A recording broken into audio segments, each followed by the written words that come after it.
আসসালামু আলাইকুম প্রিয় অষ্টম শ্রেণীর শিক্ষার্থীরা, আশা করি সবাই ভালো আছেন। আজকের অধ্যায় 3 থেকে কিছু গুরুত্বপূর্ণ এমসিকিউ প্র্যাকটিস করব। চলুন আমরা একসাথে প্র্যাকটিস শুরু করি। প্রথমে আমরা উত্তর আইডেন্টিফাই করার জন্য কিছু সময় দেব, অতঃপর আমরা উত্তরটি ব্যাখ্যা সহ জেনে নেব। তাহলে চলুন আমরা শুরু করি। প্রথম প্রশ্ন, নিচের কোনটি অভিস্রবণের সাথে সম্পর্কিত?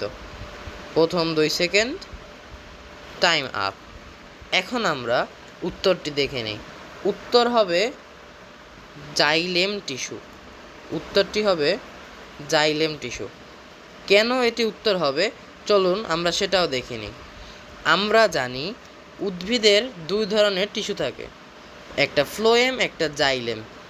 ফ্লোয়েম টিস্যুর মাধ্যমে পাতায় উৎপন্ন খাদ্য উদ্ভিদের সমস্ত দেহে ছড়িয়ে পড়ে, অন্যদিকে জাইলেম টিস্যুর মাধ্যমে শোষিত পানি উদ্ভিদের সব জায়গায় চলে যায়।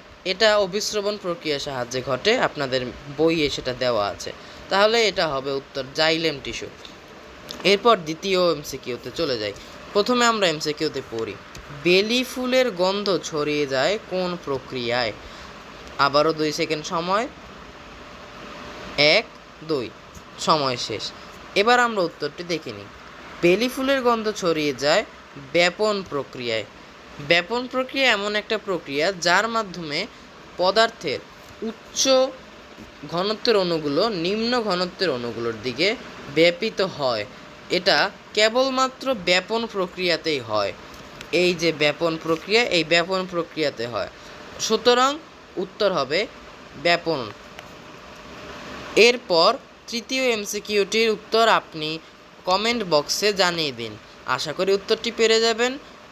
ভবিষ্যতে অন্য একটি ভিডিওতে এর উত্তর নিয়ে আলোচনা করা হবে। সবাইকে মনোযোগ সহকারে দেখার জন্য ধন্যবাদ।